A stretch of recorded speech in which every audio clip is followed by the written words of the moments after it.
Hi everyone, welcome back to my channel. My name is Tari. If you're seeing my face for the first time, you're very welcome. Please subscribe before you go. You're welcome to Life and Gist with Tari. This is the podcast where we laugh, gist, and get into the real stories of the most interesting people in our community. So today we're going to be talking all about houses and mortgages. And we have the perfect guest for this. So with me today, I have Gabe Oyedele. He's a mortgage professional with tons of experience. So if you're a first-time home buyer or just curious about how mortgages work, stay tuned because Gabe is going to be giving us all the gist and all the gems. Hi, Gabe. Thanks for joining today. Thank you, Tari. How are you? I am well. It's been an interesting Saturday. It has It's been. very sunny. Yeah. And I don't understand the weather because sometimes it's just rain and snow and then all of a sudden it's sunny. It's probably going to snow tonight. Or there'll be hail or something. Or something. Yeah. Calgary is so, like, the weather is so Well, technically, you're not in Calgary, so be very careful. You're in some different bush somewhere. Oh, I'm sorry. I like Edgery. It's a fantastic town. I mean, I have a lot of pride in Edgery, so I don't want to. exposing the fact that I live in Edgery. Is We'll that talk how about it it. I mean, people have this impression about Edgery, and I don't know why that exists. It's a ridiculous impression. I mean, No, I'll just tease you. So Edgery is basically, so at some point in time, there will probably be a greater Calgary area that would extend to to include Edgery, most likely. Edgery, maybe Strathmore, perhaps even Red Deer. So Edgery is basically Calgary. In fact, the market is almost the same now. Yeah. I heard that. Yeah, One it of used my to friends be was telling me. it used to be a discounted market in Edgery, right? You drive to Edgery, you get a cheaper house, you just drive into Calgary for work, right? But now it's basically the same thing. Yeah. Honestly, So you guys that look down on Edgery, it will become Greater Calgary. I don't know what you people are doing. Anyway, so we've already started talking about real estate and mortgages and stuff. So how did you become a mortgage broker? I know a little bit of your story. Yeah. I know the CPA part. So Okay. can you tell us how you became a mortgage broker? Okay. So I remember when I was young, I've always wanted to be a businessman. And that's actually because like of money? my mom. It's not that, it's my mom's fault, but in a good way. Okay. So my mom, she Blaming was the parents. in a good way. Okay. I'll give her credit in this case. So my mom is the OG entrepreneur. She has her own business. She has a little kiosk and she sells bread and all that. And as a kid, she used to wake us early in the morning. It will help us set up shop and it will go take a shower and go to school. So I've always understood how to sell. Yeah. So it's basically sales. It's some math involved. Like you have to give change and all that. You know when you're a little kid, right? So I understood how that worked and I wanted to run my own business. So at the time, I can't even remember who I asked this to, but I asked someone, I said, well, what do you need to do to become a business owner? And someone said, well, accounting is the language of business. You should study accounting. Now, in retrospect, sales is really where it's at. And, if you can sell something, you can do anything. Whether you're a doctor, you're a lawyer, whatever you may be, the ability to relate to people, which is just a fancy, which we then put in a fancy term called sales, right? So I studied accounting for a while, but it was always a means to an end. It was just a tool. It wasn't actually that I was going to become a super accountant. Like, I'm sorry, but like accounting itself to me is not that exciting.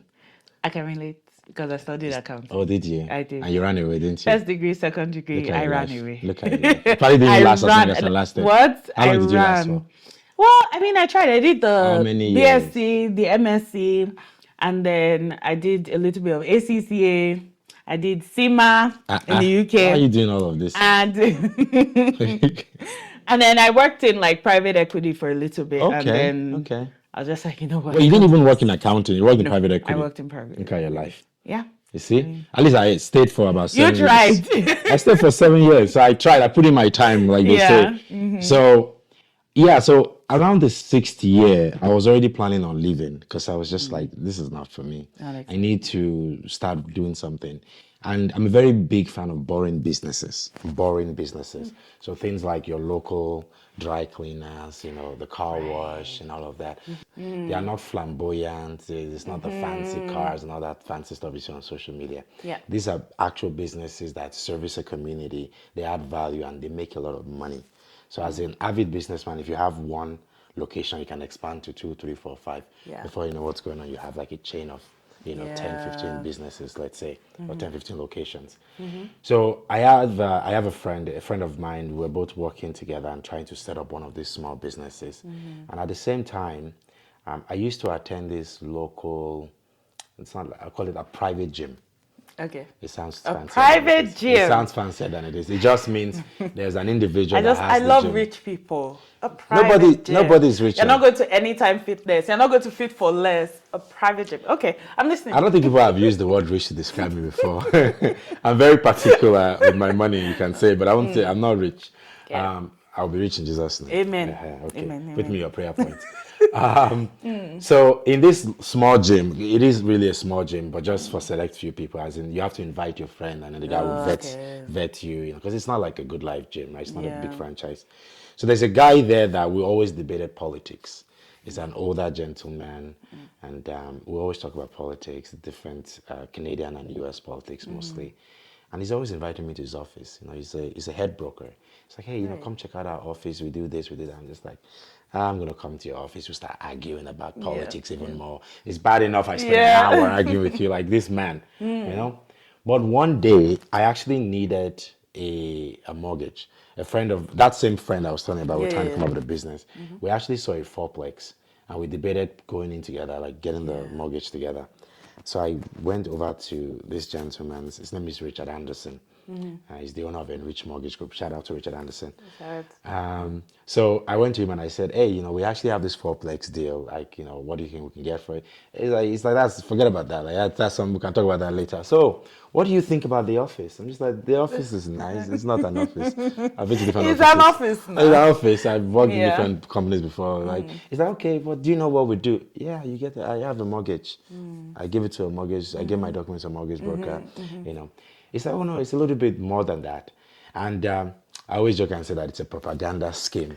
He had this audio book, and he said, hey, just listen to it. It's just it was written by this very famous guy, Dustin Woodhouse. Be the Better Broker is the name of the book. Yeah, so he sent me the audible version or the audio version, and he said, just listen to it, and it would explain to you what it's like running a mortgage business and all that. And I remember I fell in love with everything he said.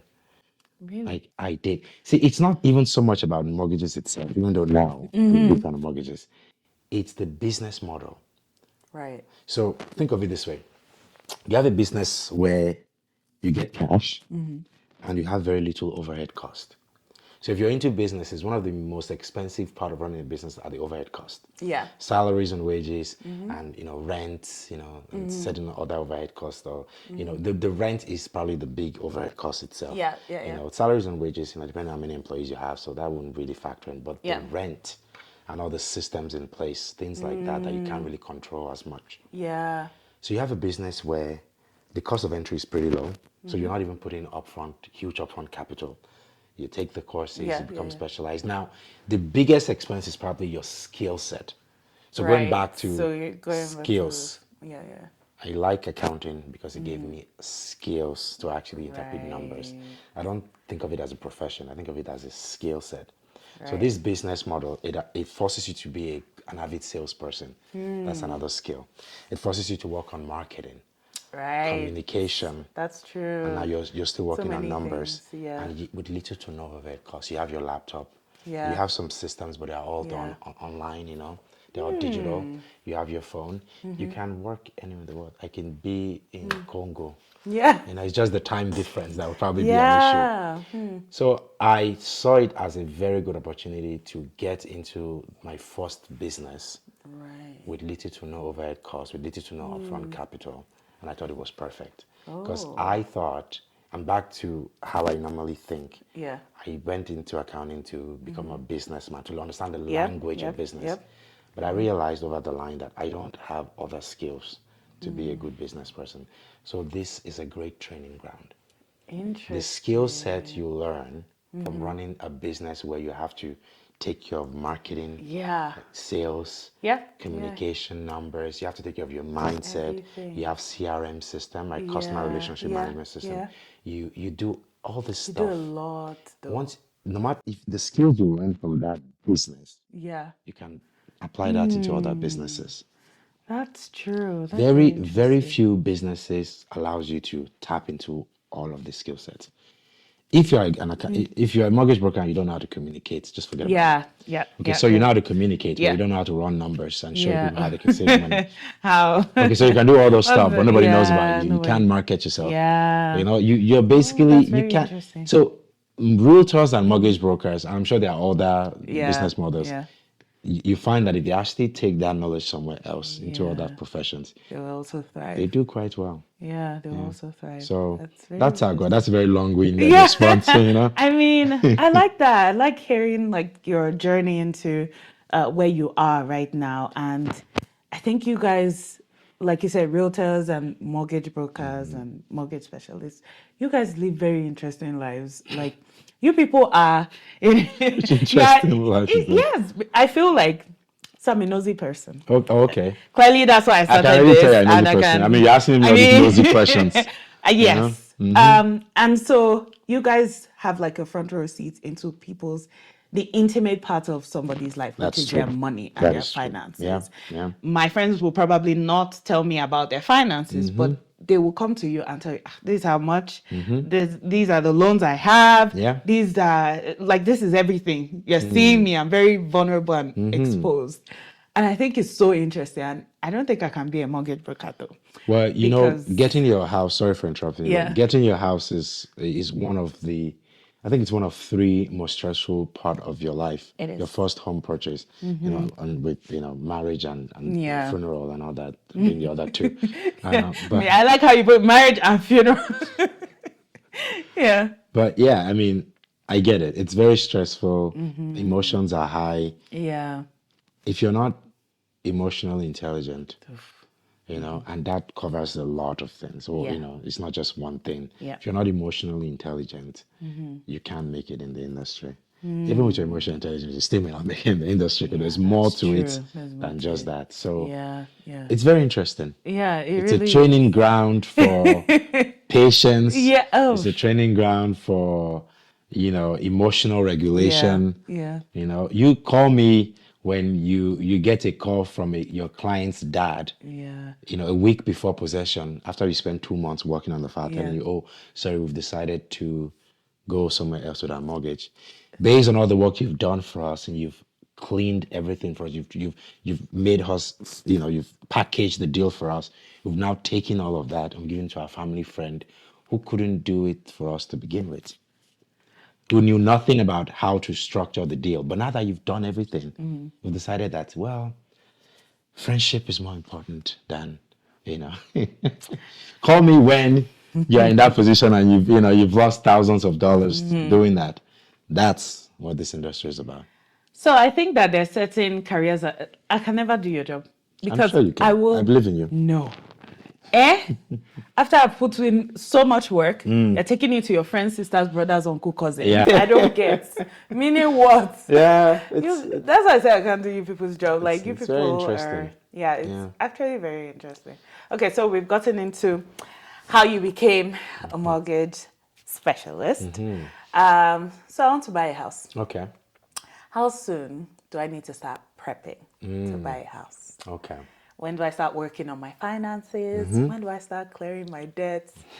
Others, what are those people? Bright Pay, Klarna, all those loan sharks. When do I start paying them off? How soon? I don't even recognize those names. That's just like, what? I hope you're never stuck with a loan shark. Yeah. Well, Okay, so I have a very holistic way of looking at this, which maybe a lot of people don't. There's a deal I'm about to, possession is happening soon this month. And the client came to me a month before buying the house. And that was a mistake because you need more time to do all the stuff. So how soon? I would say a year's time. a year. Yes. Interesting. Now, it doesn't mean it has to be a year. Like, obviously, if you're ready now, then you're ready now. Yeah. But if you are maxing out all your credit cards, let's say you have a car loans, credit card debt, you have all this debt. Maybe you're not even sure about your income situation. Even if it's just, I don't even want to own a house until 2 years from now, you should talk to someone right away. Because all things being equal, the processes and the steps you need to take are relatively the same. Yeah. A year from now, 2 years from now. Right. Your income may have changed. Yeah. You know, and maybe you're in a better position financial in terms of your debt utilization. But I can tell you what to get now. So what you can do now to plan for the future. So I'll answer that question with an example. I had a couple from Zimbabwe, right? The wife actually just landed in the country 2 weeks ago. Right. Okay. And she was looking for a house because she's like, well, we need a place. We don't want to keep renting. The husband was going to join her a month from now. So she went online, she was looking at her house, and she must have run into something, and she put in her details, Yeah. which went to the realtor. So the realtor said, okay, let's have a call. So the husband was on a call from Zimbabwe, we were out there, virtually. And they said, okay, well, what do we need to do to buy a house? How soon can we do that? At the time, it was 1 year. That's the new to Canada program. Yeah. Now you can get it done in 6 months. Oh. Yes. That's changed? It's changed. Okay. You may have to put about 10% down instead of 5%, let's say. But it's very doable. Okay. There are even cases where you can get it done in 3 months if you're able to put 20%. It depends. There are some exceptions. You put in a lot more down payments. You build you try to get credit facilities in place right away, right? But I like to tell people that if you're new to the country and you're literally in a position where you just got a new job, you're trying to figure out the credit system and all that, talk to a professional right away. Right. So yeah, as soon as a year's time, Wow. 2 years from now. Interesting. And if you're in a position where you need to buy it in a couple of months, that's okay too. The credit system is such that if you make a change now, it can be reflected as quickly as 2 months. So if it's a matter of, I have the money, I just made some mistakes. Okay, well, pay off your collections, do this, reduce your debt utilization. You said you have that new job that would increase your salary by 20%. Yeah. Take that job. Yeah. And so within that 2 to 3 months time, Yeah. it may even change everything for you. So it's good to have enough time to make adjustments. Yes. Not just run into you within. No. We're closing in next 3 weeks. Man, I have helped people do that before. Yeah. So there's a will, there's a way. Yeah. But you don't want to box yourself in a situation like that. That's not I can smart. imagine it's too stressful. So what do I need? What do I need to prepare?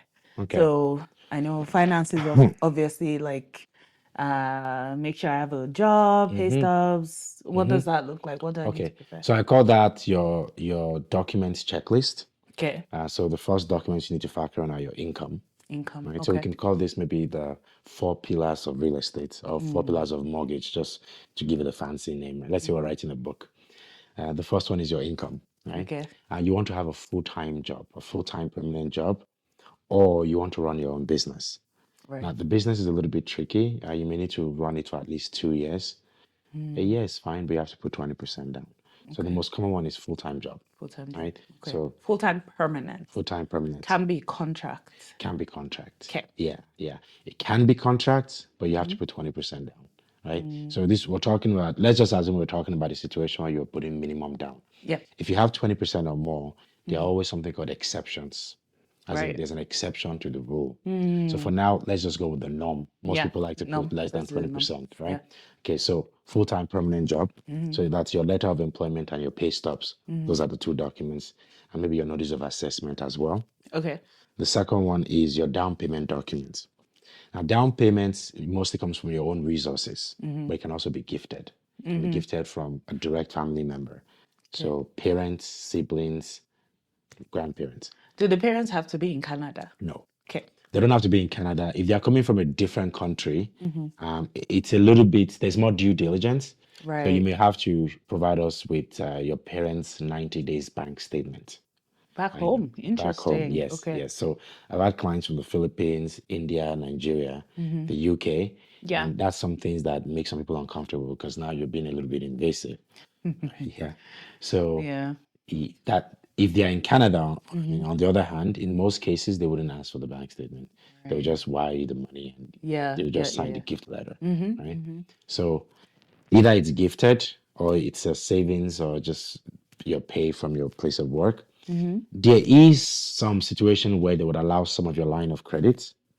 Interesting. Yes. So again, this is one of those exceptions. Right? Exceptions. But if you're one of those people that you have little to no debt, right? You're able to actually and we'll get into that, right? There's a third metric called debt service ratios. Yep. And we're getting very technical, but if you're one of those people that you have enough income to cover the mortgage and all your other debt, and you have enough room in your debt service ratios, which is just a comparison of your income with your debt, they might allow you to use some of your line of credit as a down payment. Very interesting. Yeah, but because I thought you could not use borrowed funds. you could use that type of borrowed funds as long as you are able to service the debt. Because it's a double whammy, right? Because it comes in as a down payment fund, but it also comes in as debt in your liability section. Yeah. So in most people are not able to use that debt and actually show that debt. Right? So the debt is showing on your debt ratios. It almost makes it impossible, right? If you're taking 30K and now you have 30K debt, and all of a sudden the numbers doesn't don't work. Yeah. And in some of those cases, they want you to have some actual owned resources, some savings. Yeah, so it's not and then like some- everything's coming from Yes. your line of So it's more common to use your debt as your closing cost. Right? Yeah. So if you have the down payment, you're like, you know what? I don't have enough money for the legal fees, but I have a line of credit, so I have a credit card. If you have enough room in your debt ratios, they will just debt service that. That's what it's called. So Can you I use RRSP? Funds for my RRSP. Is it RSP loans or RSP savings? Savings. Of course, yeah. All forms of savings. RSP, First Home Savings Account, called FHSA, TFSA, checking account, savings account. As long as it's your money. Yeah. They don't care. Yeah, Use your money. And if you can take money out of your life insurance, That's your business. that's your business. And there's I'm sure there's some tax impact to that, right? It's a taxable benefit, I believe, but that's allowed. So we've covered income, down payments. The third one is your credit. Yeah. Right. So I see people all the time. They're like, "Oh, my credit score is very low," and I say, "Well, how low is your credit score?" They say 750. I say, "What do you mean? 325. What do you mean by low?" I know 700. That's a high credit score. Yeah. So the minimum is technically 600. Okay. We want you to be at around 650 to 680. Okay. Yeah, 650, 680 is preferred because if you are sitting at the 600 mark, most likely you have some missed payments. Or you may have had some collections, which is it's not a deal breaker. But if you have collections and you've paid it, that's good. But let's say you've had multiple collections and you've had multiple missed payments. That's why you're there. It makes it difficult. So sometimes they will say no. As long as you are in a good place on the 600 mark, 680, even better, 680 and above is the best benchmark to be at. 680 and above. Yes, 680 plus. If I'm below 600, is there anything we can Of course, I've gotten a mortgage for people at 620, 630, even recently 610. So technically 600 is the cutoff if you are putting less than 20% down because it's insured by an insurer. People call them CMHC, but CMHC is one of 3 insurers. Yeah. It's Canada Guarantee and there's Sagen. Doesn't really matter. Yeah. But if you're at 600, they can still do it. It's just in order for it to be in that 600, there are probably things you're doing that is a risk factor for them. So if you're at 600 because of you have multiple collections, especially missed payments, it becomes very difficult. Yeah. Because they actually go through your credit history, right? Yeah. But if you're at 600 and you had some issues in the past, some missed payments, you've actually paid everything and you're doing relatively okay, they may forgive and say, okay, it is what it is.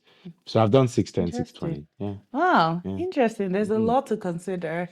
There's a lot to consider. Yeah. And I'm sure like you've seen some people make some mistakes. I have. You have. Okay.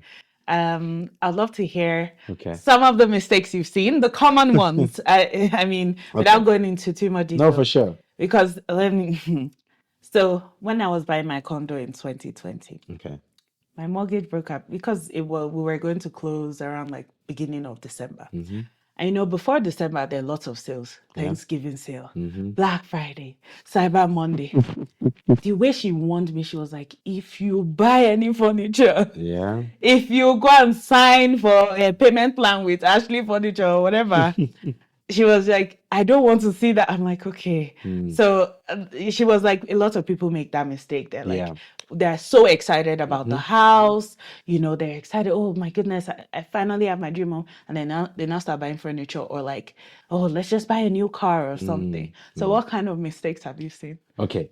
So funny enough, I haven't had that issue before. Yeah, Interesting. because I'm very, very particular about my process, right? Okay. So again, that's what we were discussing, communication being a very huge factor, right? So all my clients are informed about this Yeah. throughout the process of my system. So So what I if you have have to remind them? I have system generated emails that goes Oh, out. love it. Yes, Okay. I have 10 commandments, Gabe's 10 commandments. Thou shalt not buy a new furniture. Yeah. Thou shalt not get a new car loan. Thou shalt not buy a boat or a car unless you plan on living in it.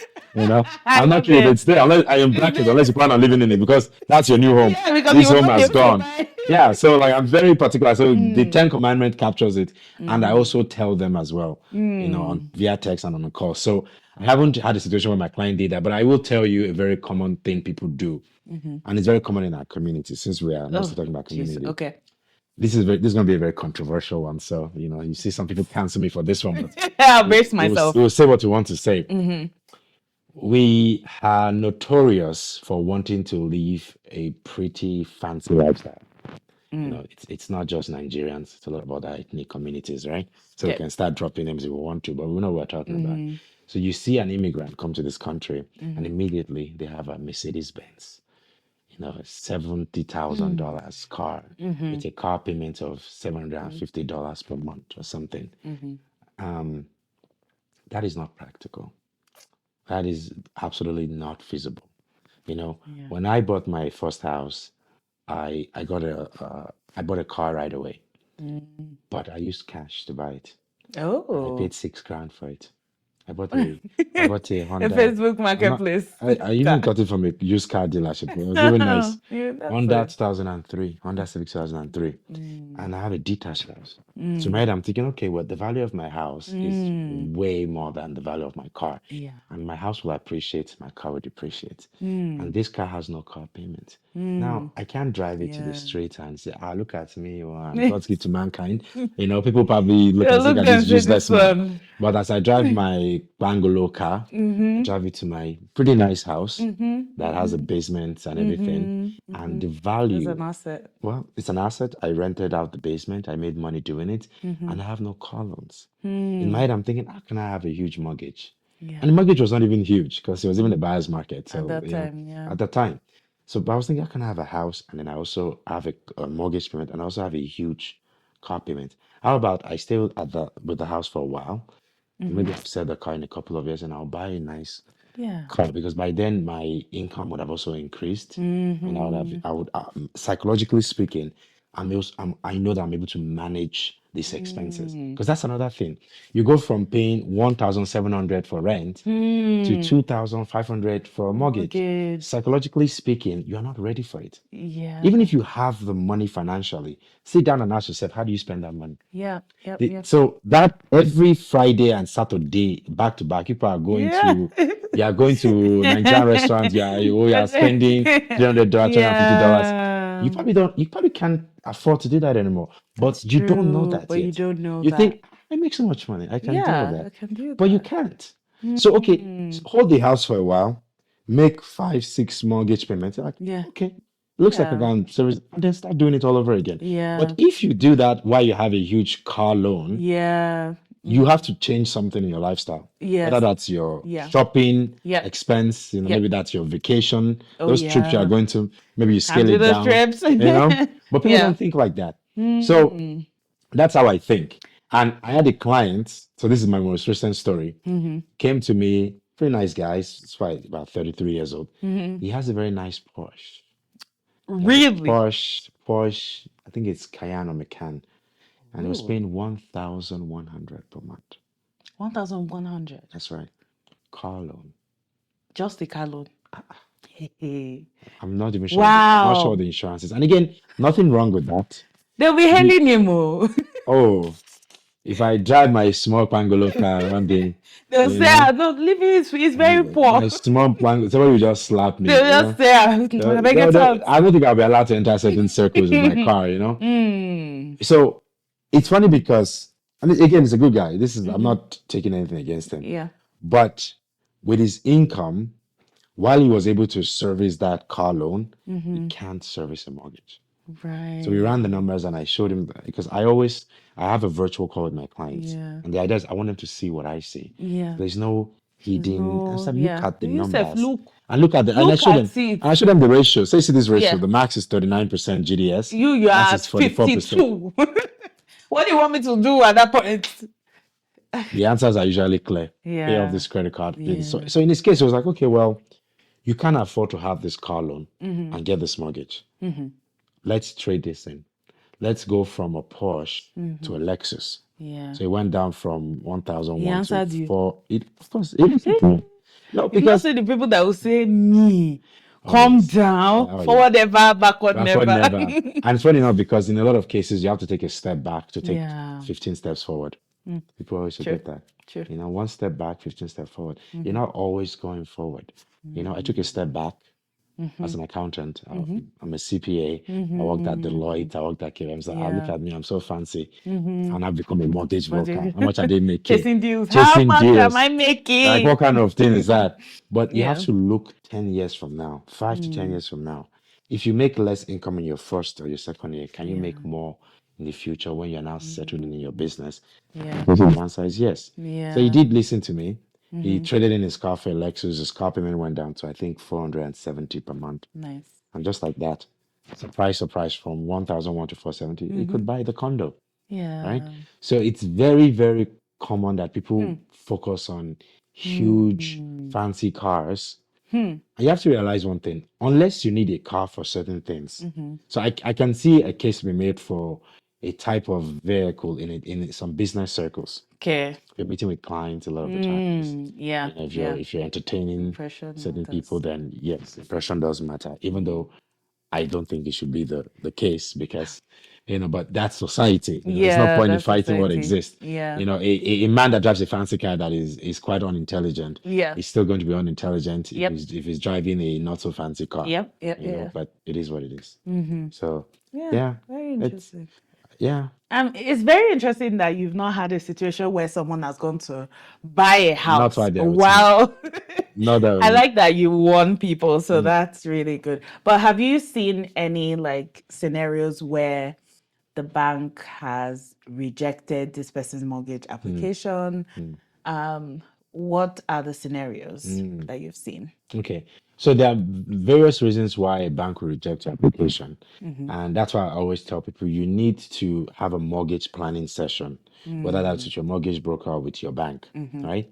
Sit down, let them go through everything with you and tell you what the risk factors are. So the very common risk factors is your credit management. If you tell me that, oh, you know, I just have some of these debts, I have to pay them off. I'm like, okay, well, what type of debt? Oh, these people keep calling me. Which people? The collections, ABC collection agency. I said, you have to pay that one. You know? It's not open to interpretation. You You better have pay. you have to pay before possession Better date. pay. Yeah. So sometimes they are generous enough that they will accept your application, but they'll condition it. They'll say, okay, under the Right. condition that you have to pay this collections before possession date. Okay. So that's a very common one. Another one is a short income tenure, right? Short job tenure. So like for people under contracts? No, even for 9 to 5, even for employment people. So Okay. the common one in Canada is you have the 3 months probation. That's Yeah, very yeah. common. So I have a bank that would actually accept income even though you're on probation. So in case Interesting. yeah, there are some banks that will do that. Part of it is probably because of your history. Let's say you're an engineer, you've always done this, or whatever you do, you've always done this type of business in the past, or this type of job. You have a history of doing that. It's just you're in a new company. They will say, okay, well, you have a history of doing that, even though you just started a month ago, would accept it. Okay, Right? Yeah. interesting. So it's very few banks that would do that. And I work closely with one of those banks. And so that one is very common. Um, so this one is very interesting. And I don't even know why. So sometimes, and I guess I would have to blame my colleagues for this one, some of my colleagues for this one. When you fill out an application online, whether that's with your bank or with a mortgage broker, Yeah. okay, let's say you're talking to a professional, they tell you, oh, just fill out the application, that's okay. You should be skeptical. Someone tells you fill out a form and Just I'll fill it tell you out. the answer, and you start and say, okay, Just I know I can qualify for a $650,000 yeah. house. Okay, look, have you spoken to the professional after you fill out the application? Like, no, it's system the bank is very famous for that. You go Oh, I online. went on TD app and no. Because what happens is if let me ask you an open-ended question. I said, okay, how much income do you make per annum? You put down $120,000. And then you answer the rest of the question, you got an answer. Yeah. But the thing is, you started that job 9 months ago. $120,000. Yeah. $90,000 is actually your base salary. $30,000 is your bonus. So you say, $120,000, I can afford this massive house. But you actually can, because they won't accept your bonus yet because you haven't received it for 2 years. So you're so excited, you went to find a house, and then the time comes, they rejected the application because they can only use 90,000 of it. Right. If your professional is not asking to have a meeting with you to discuss your numbers, you should be very skeptical. Right? Because you don't know what you don't know. You don't know how to calculate your hourly pay. You say, okay, I take home every month, they give me this. But is that your guaranteed hours? Or did you work a lot of overtime hours that was included? That's why, You can't use all of your overtime hours yet, unless you've had it for a period of time. So when you're now sending an application, the bank will not tell you can only use this portion of your income. So it's very important. Part of my process, I always interview my clients after they fill out the application.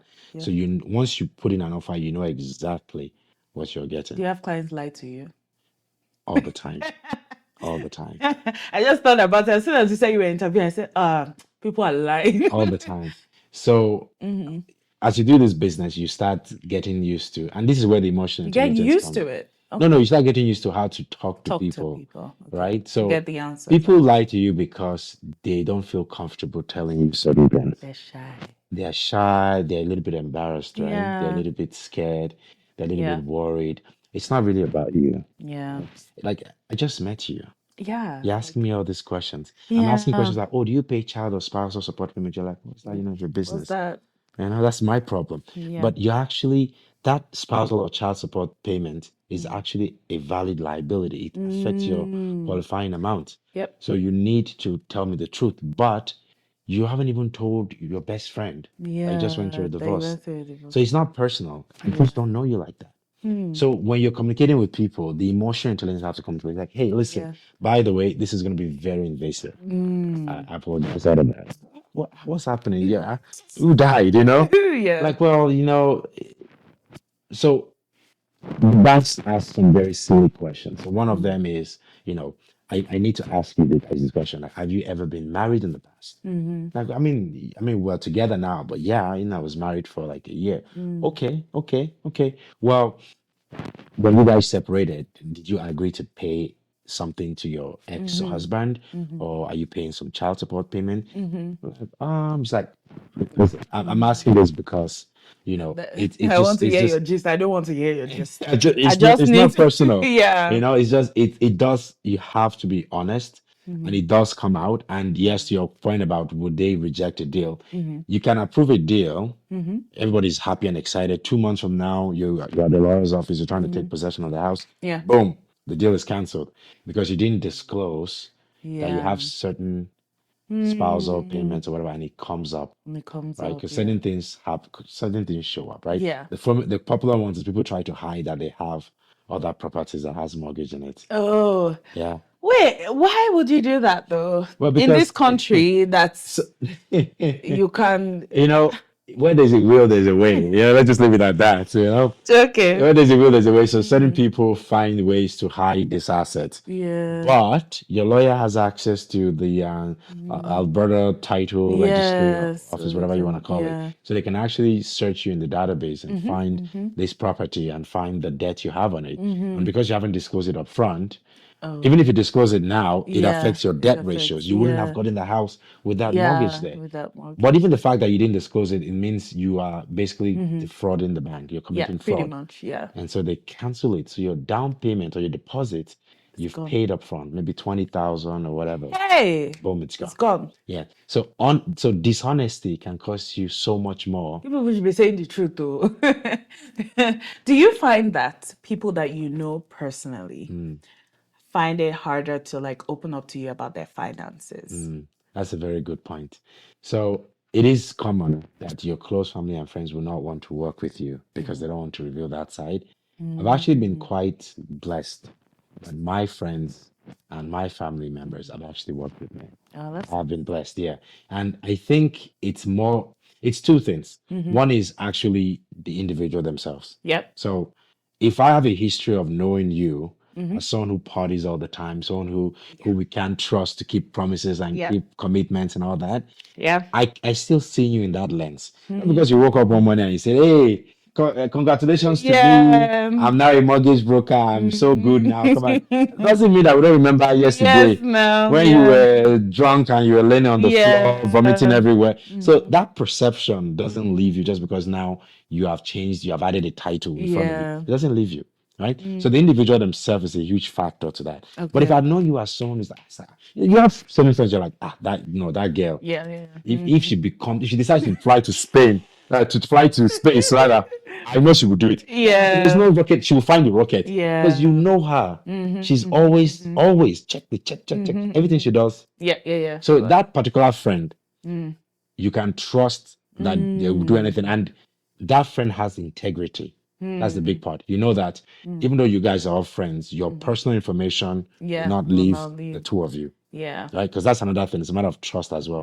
And the second thing is the second factor. Sometimes people are just not comfortable. They just want to keep certain information private. Yeah. They don't want to be seen across from you, and you know Yeah. something about them. Yeah. So it goes both ways. Yeah. But the first one you can control. Yeah. The second one you Yeah. can't. I guess it might also be like some people, if they've created this persona about them, I drive a Lexus. I mean, I travel every other month. I'm in one country or the other.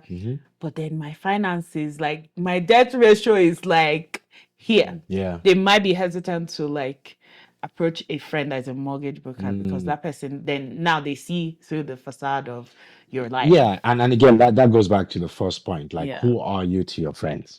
Are you the type of friend that when your friends are in trouble and they reach out to you and say, "Hey, man, Yeah. I don't know what's going on. I can't make Yeah. it." You say, "Hey, I got you." Yeah. If you're that type of person, they open up to you because you already know their pain points, you already know their problems, and you've always been there. Yeah. And they went through an unfortunate death in the family, you were there, right? So that type of friend, you even see that guy. See, I want to get this out, so but but I don't think the I numbers are not can numbering. I can't even get Tangolo. Are you sure? Yeah. So that's a different. So it depends on, and people have different buckets. Right? There's a friend for this. There's a friend for that. You're right. Yeah. Now you can't cross into different dimensions. If you're the kind of friend that I can't even tell you that, hey, do you mind just covering this bill? I'll pay you tomorrow. You're like, it now become fights. If you're that kind of friend, I can come to you with my problems. Yeah. But if you're the other friend, in fact, I know that you will help me maybe a little bit more because you're personally invested in my success. A little bit more than a stranger that is like, They're just like, this guy, I have to spend 3 months on your deal. I beg, there's somebody that can get quick money on, right? So it depends on who you are to your friends as well, right? So I've been quite lucky that I had different, people saw me in different lights. Yeah. As an accountant, people saw me as an accountant. Yeah. And if your friend are going through some relationship issues or whatever, you've been there for them. And so I was quite lucky. Very lucky. Why are you smiling like that? No, why you say people going through relationship are like, oh, so men discuss relationship Oh yeah, problems we with each do. other. We just don't like to talk about it. Yeah, I can't tell. In fact, I've even revealed secret. I think revealing. My card will be taken away from me. My bank card. They'll be like, oh, wow. That's why we don't come to podcasts now. In podcast, people are always cho. Especially Nigerian podcasts. Yes, now. You guys will be spilling. That's where secrets are revealed. You go to a Nigerian podcast, everybody's secret is there, Yeah, I brought that to Canada now. Yeah, please. I won't mention any names in this podcast before they come after me. I've never heard anybody say all these things. Hey, listen, maybe I consume too much podcast. It's possible. It's possible. Okay. I've heard things. I will. Well, it's okay. Okay. So let's talk about income. Okay. Canada does not favor single people.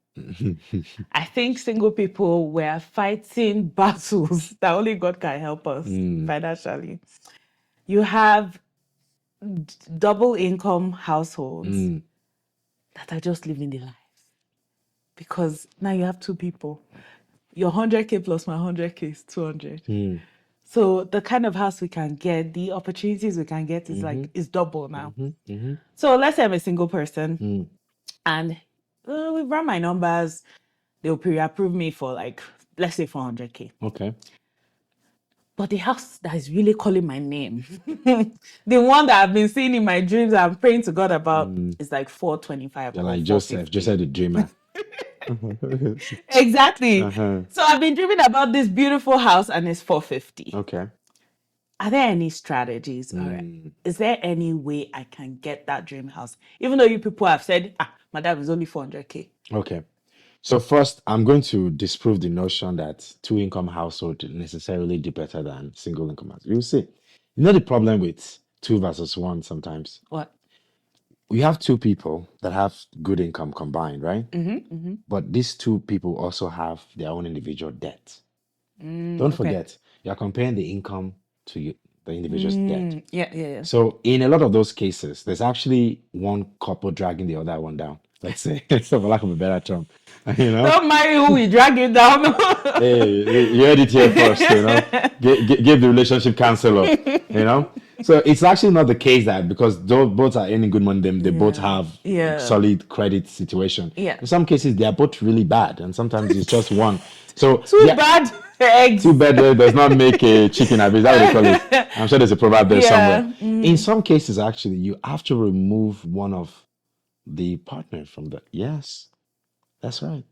I am extremely shocked. Don't be shocked. It happens a lot where either the husband or the wife will say, my partner has all these debts. Maybe the person started, one of the partners tried to start a business and they ran into a lot of debt. Or just before they got married, they had some financial issues. You actually remove one of the couple. So you end up still being, quote unquote, a single person. Interesting. Yes. So just because they say, we bought a house, so doesn't mean we are both on title for the house. Yeah. Interesting. Now, obviously, even if one partner is entitled, they both own the house because your matrimonial home is owned by both parties according to the Dawa Act. Check it out. So in case you're, my husband's name will not be there, my name will not be there, I don't have the house. The house belongs to the both of you. As long as it's your matrimonial home, you both have equal ownership. Right. Period. But yes, so let's just disprove that fact that both two-income household is better than one. The second point is, okay, can an individual buy one house just by their income? And the answer is yes. So the huge factor is having enough down payment, right? Okay. So if you're telling me that, okay, I make $90,000, but I want a $750,000 house, just high level thinking, you can't afford that, right? Because roughly speaking, you take the 90,000, you multiply it by 4.5, roughly speaking, right? For a first time home buyer, that's how much you can qualify for. So that's not up to 750,000, but that's with minimum down payment. Right. It's not by force that you must put 5%, or minimum down, which could be 5% of the first 500,000 and 10% of the remaining purchase price. It's not by force. Everybody's like, I have to put that. Yeah. You can put 10, you can put 15. Sometimes you just need to put a little bit more to get the house you're trying to get. And if you're buying that detached house that has a basement suite, we can use the rental income and add that. Some of the rental income, or sometimes even 100% of the rental income, to add that to your employment income. Right. So now your income has gone up. So you are able to buy the house with your employment income plus the rental income. So there's also that. That's right. So down payments, increase your down payments, get a house with a basement suite and use some of the rental income. And thirdly, you're not gonna like this one. Okay. Cut your coat according to your size. I've been dreaming about that house. Since you are not Joseph the dreamer, I've been dreaming about that everybody house. likes to dream, but dream 3 to 5 years ahead of time. You don't have dream to with sense. Dream with dream with patience. Dream with patience. Like, see, the thing about real estate is with time, your qualifying power tends to increase. Right, because if you're making 90,000 today, in 3 years' time, you're probably making more than 90,000. Yeah, probably making like maybe 100, 110, let's say, in 3 or 5 years' time. So your income has gone up, right? Plus, the house you just bought 3 years ago, that's within your power to buy. Let's say it's a townhouse of $450,000. $450,000. Yeah. Even though you wanted the 750, buy 450. You bought it 4 or 5 years ago. Now you can sell it for maybe 520. Yeah. Just like that, the selling of the house gave you capital gains, which is cash you've received. That cash may be the equivalent of 10% of your new house. So not only would you buy the new house, you buy it without your savings. It's just from the sale of your current house. You buy that house, you use the process to buy the new house without even touching your own savings. Meanwhile, within the time period, your income has also gone up. Right. So your qualifying power has gone up. Maybe you're even doing well financially, you have no debt. So you go from $450,000 house to 610 to 750 to 800 in a span of time. The people that are living in these expensive houses, did they just wake up when they were 27 and say, okay, I'm Joseph the dreamer? I dreamt about this house. Because even if you can afford the house, sometimes it's okay to go a little bit low. Just based on the monthly expenses. Okay, how much do I have to pay for this? Yes, your monthly mortgage payment, property taxes, heat, and utilities in general. If it's a condo, there are condo fees. And there's house insurance or fire insurance. Property tax. So when you start factoring all of these things, you may look at it and say, okay, I'm currently paying 1,700. This is only 2,300. I can afford it. I just need to stop traveling 3-4 times to Nigeria and do all this dirty December. People are doing weddings now. I have to go for my friend's wedding. It's okay. Your friend is going to pay for your mortgage. When the time comes, you call your friend. It's okay. Mortgage is due in 5 days. I came for your wedding. Mortgage is due in 5 days. Come on, give me 50% of it. I'm sure your friend will listen to you. Interesting. So you have to. Nobody that I know that has an expensive house started out with the expensive house. You gradually get there. So your first home should not be your dream home. Look at the bars I'm just spitting. As in, I was just your first home should not be your dream home. I'm giving us updates. You start small, you work your way up there, and by the time you get there, sometimes by the time you get there, you have a partner that is not dragging you down. So now even your combined income is enough for you guys to buy the big house. So life is a marathon. Slowly but surely. Well, it's a marathon, or there's a sprint within the marathon. Right? There's some sprints, you can't just be gallivanting. So my 20s are for enjoyment. 30s are for whatever rubbish people are saying. By the time you hit your 30, you will suffer. That's when your 20s are not for enjoyment. Give a